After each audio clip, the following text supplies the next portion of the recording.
Semifinal Argentina England big match. সেই ম্যাচে Argentina কেমন করবে, ইংল্যান্ডের দুর্বলতা কোথায় আছে সেগুলো একটু দেখা যাক। লিওনেল স্কালোনি আর্জেন্টাইন কোচ, তিনি ইতিমধ্যেই ব্লু প্রিন্ট তৈরি করে ফেলেছেন। ইংল্যান্ডের বেশ কিছু ফাঁক ফোকর ইতিমধ্যে সামনে চলে এসেছে, সেই ফাঁক ফোকরগুলো নিয়ে একটু আলোচনা করতে চাই। যে ছবিটা দেখছেন, ছবিটাতে একটু চোখ রাখুন। ইংল্যান্ড আক্রমণের বিল্ড আপটা করে একদম ডিফেন্স লাইন থেকে গোলকিপার হয়ে আবারও ডিফেন্স লাইন, সেখান থেকে ডিফেন্সিভ যে মিডফিল্ড আছে, এই যে আমি দেখাচ্ছি ডিফেন্সিভ মিডফিল্ড আছে দুজন, তাদের একজন নিচে নেমে আসে এবং তাদের কাছে পাস হয়ে আবার এটা বিল্ড আপ হয়। এবং এইখানে একটা জায়গা খেয়াল করবেন, centre forward, attacking mid, right wing, left wing, চারজন ফুটবলার এখানে স্ট্যাক হয়ে থাকেন। তার মানে তারা নিচে খুব কম যান। এই চারজন থেকে শুধুমাত্র একজন ফুটবলার তিনি নিচে নেমে আসেন বল পাস নেওয়ার জন্য, এবং সেটা হচ্ছে হ্যারি কেন। তিনি বিল্ড আপটাতে কাজ করেন।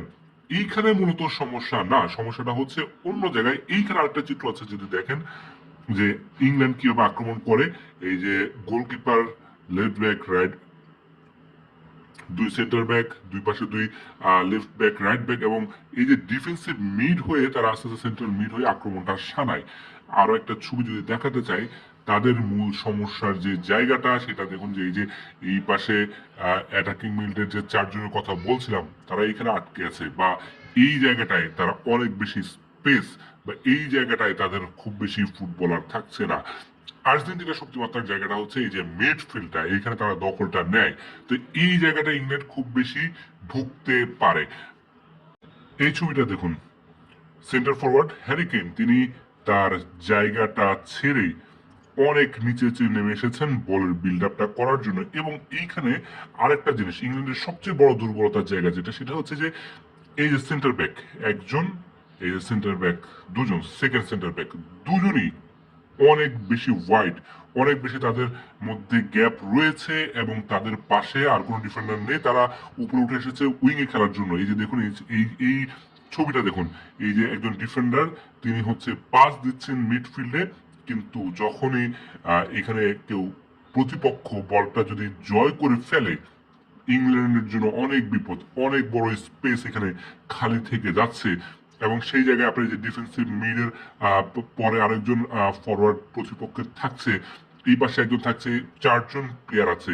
এবং লিওনেল মেসির জন্য সবচেয়ে বেশি সুবিধা হবে, কারণ ইংল্যান্ড অনেক উপরে এসে ফুটবল খেলে, অনেক বেশি অ্যাটাকিং ফুটবল খেলে, এবং তাদের এই যে ডিফেন্স লাইনের দুজনের মাঝখানে অনেক বেশি গ্যাপ থাকে। যদি তারা ডিফেন্সে চারজনকে রাখে, চারজনের মধ্যে দুজনকে যদি দেখেন যে বেশিরভাগ সময় তারা এই পাশে একজন আছেন, এই পাশে একজন আছেন, তারা উপরের দিকে উইং এ খেলার চেষ্টা করেন আক্রমণ সারানোর জন্য।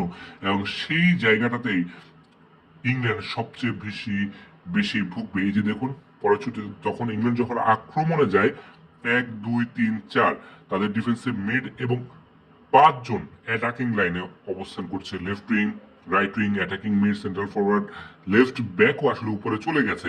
এবং লেফট ব্যাক এবং রাইট ব্যাকের এই যে উঠানামা এবং এই যে স্পেসটা তৈরি হয়, তখন এই দুজনের মাঝখানে যে বেশি স্পেসটা তৈরি হয়, তখন ইংল্যান্ড আসলে বিপদে পড়ে। এবং এই জায়গাটাতেই আসলে আর্জেন্টিনা সবচেয়ে শক্তিশালী, এবং আর্জেন্টিনার ইতিমধ্যে স্কালোনি ব্লু প্রিন্টটা তৈরি করে ফেলেছেন। স্কালোনির মূল জায়গাটা হচ্ছে এই যে মাঝমাঠ।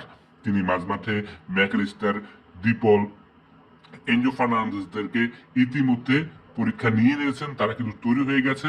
এবং লিওনেল মেসি, যিনি সবশেষ ম্যাচে সুইজারল্যান্ডের বিপক্ষে গোল পাননি, তাকে আমরা একটু কম পরিশ্রম করতে দেখেছি। মনে হচ্ছিল যে একটু এনার্জি সেভিং করছেন, ইংল্যান্ড ম্যাচের জন্য তৈরি হচ্ছেন। মনে হচ্ছে ইংল্যান্ড ম্যাচে মেসি জোড়া গোল করবেন। যে পরিমাণে স্পেস ডিফেন্স লাইনে ইংল্যান্ডের আছে, সেটা মেসির জন্য অন্তত খুব বেশি কার্যকর হবে, মেসির জন্য গোল করা সহজ হবে। মেসি একটু স্পেস পেলেই সেখান থেকে গোল করতে পারেন। এবং যেটা আবারও বলছি, অনেক বেশি স্পেস ডিফেন্স লাইনে দুই সেন্ট্রাল ব্যাকের মাঝখানে থাকছে, যেটা ইংল্যান্ডের জন্য সবচেয়ে বেশি ভাবনার কারণ। এই ম্যাচে প্রেডিকশন যদি করতে হয়, আর্জেন্টিনা তারা 2-1 গোলে ইংল্যান্ডকে হারিয়ে ফাইনালে যাবে। এবং এই ম্যাচের মূল মাস্টার মাইন্ড হবেন লিওনেল স্কালোনি এবং লিওনেল মেসি।